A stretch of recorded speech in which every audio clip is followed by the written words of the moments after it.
everybody's talking about the debt discussion and whether or not you look at the gross product of what 852 billion, close enough to gross debt, or the fact that we've obviously got a deficit now of around about $181.5 billion. The discussion has to be around what debt is. Debt is a tool. It's an operation to allow you to do certain things with money that can therefore be paid off over time. That's obviously a very simple theoretical prospect. Why it's been so questioned and why we've been so conditioned that it's a bad thing is the amount of repayments required and the time it takes to pay down debt.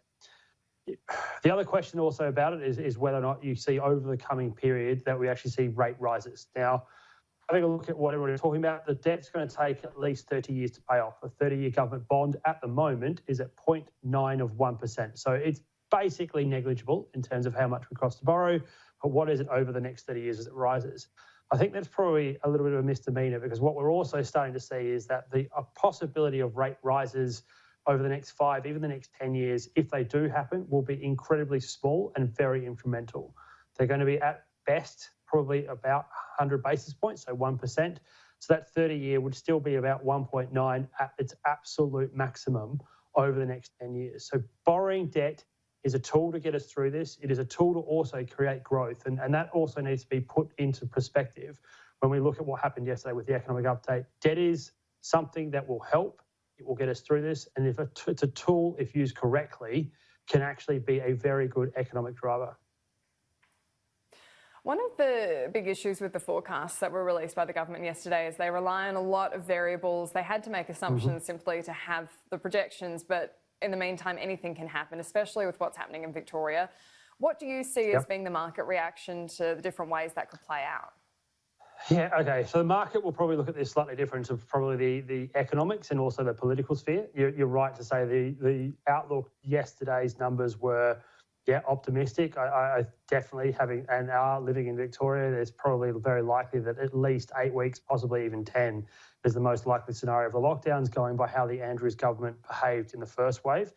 I'd also probably point out that the unemployment rate, although they are forecasting it to get to 9.25% by December, there are arguments it's already there. So there is sort of a suggestion that maybe the idea it could and probably should have been higher still, probably around about 12 to maybe even 13%, once you take into consideration all those people fall out. From a market perspective, though, it's very clear that what happens, there will be factors that actually drive them higher. And the reason I say that, we just discussed debt and the fact that basically the bond yield curve is incredibly low. It's likely to flatten further still. What we're hearing from our central bank, from our central government, but not just here, look around the world. Last week, we saw the European Union for the first time in their history come together and actually put together a package of 750 billion euros to support the whole actual union. So where richer nations will actually pay for poorer nations to get through this.